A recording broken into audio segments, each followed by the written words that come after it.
এত সুন্দর করে পিঠা বানিয়ে কারোর সামনে রেখে দিলে সে কি লোভ সামলাতে পারবে? একদমই না। পিঠাগুলো হবে তুলার মতো নরম তুলতুলে। বানিয়ে রেখে দিল এই পিঠাগুলো শক্ত হবে না। পিঠা শক্ত না হওয়ার একটা টিপস রয়েছে, সেটা আপনাদের সাথে শেয়ার করব। পিঠা বানানোর জন্য প্রথমে নারকেলের পুর তৈরি করে নেব। কোরানো নারকেল আর গুড় একসাথে জাল করে নারকেলের পুরটা তৈরি করে নিয়েছি। এবার এটাকে ঠান্ডা হতে দেব।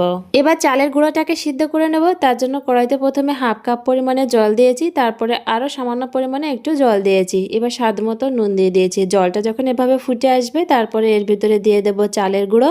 এখানে রয়েছে হাফ কাপের থেকে একটু বেশি পরিমাণে জলের জন্য 1.5 কাপ পরিমাণে ভেজা চালের গুঁড়ো, 4 টেবিল চামচ ময়দা। এভাবে এগুলোকে একসাথে ভালো করে মিশিয়ে নেব। ময়দা ব্যবহার করলে পিঠাগুলো অনেক বেশি নরম তুলতুলে থাকে, বানিয়ে রেখে দেওয়ার পরও কিন্তু শক্ত হয় না। এবারে পিঠার ডোটাকে কিছু সময়ের জন্য ঢাকা দিয়ে লো ফ্লেমে রেখে দেবো, তাহলে এটা ভালোভাবে সিদ্ধ হয়ে যাবে। এটা সিদ্ধ হয়ে গেছে, এটাকে নামিয়ে হালকা ঠান্ডা করে তারপর এটাকে ভালো করে মেখে নেব।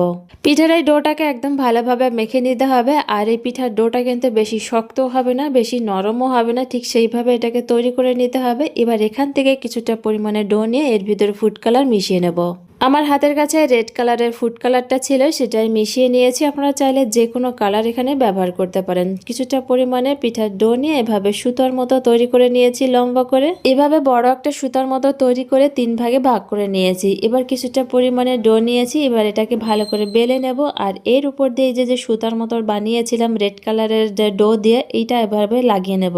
এবার এটাকে ভালোভাবে বেলে নেব। এটা পিঠার ডোয়ের সাথে ভালোভাবে লেগে যাবে। এটা কিন্তু ভেজে নেওয়ার সময় একদম খুলে যাবে না, বা ভাপানোর সময় কিন্তু এটা একদমই খুলে যাবে না। সবগুলো পিঠা একই সাইজে তৈরি করার জন্য এভাবে ছোট একটা বাটি দিয়ে পিঠার ডোটাকে কেটে নিয়েছি। এবার এটাকে একটু ডিজাইন করে নেব। তার জন্য চাকু নিয়েছি। চাকুর উপরে যে মোটা অংশটা থাকে সেই সাইড দিয়ে এটাকে ভালো করে এভাবে ডিজাইন করে নেব।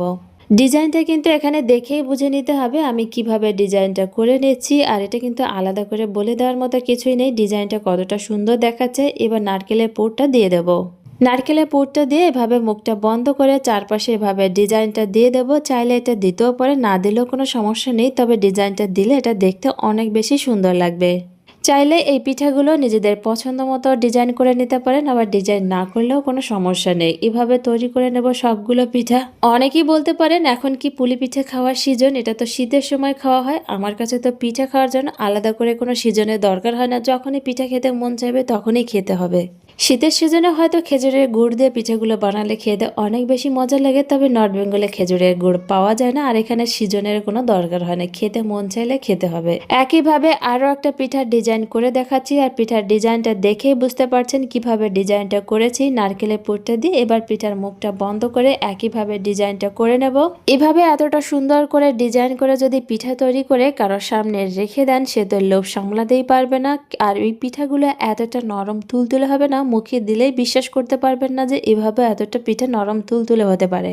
কথা বলতে বলতে সবগুলো পিঠা তৈরি করে নিয়েছি। আজকের এই পিঠাগুলো আমি ভাপিয়ে নিয়েছি। আপনারা চাইলে এই পিঠাগুলো তেলে ভেজেও খেতে পারেন। রেসিপিটা কে কোথা থেকে দেখছেন কমেন্টে অবশ্যই জানাবেন। ভালো লাগলে লাইক কমেন্ট শেয়ার করে দেবেন। এভাবে একবার পিঠা বানিয়ে দেখুন, বিশ্বাসই করতে পারবেন না পিঠাগুলো এতটা নরম তুলতুলে হতে পারে। বাড়িতে অবশ্যই একবার ট্রাই করবেন।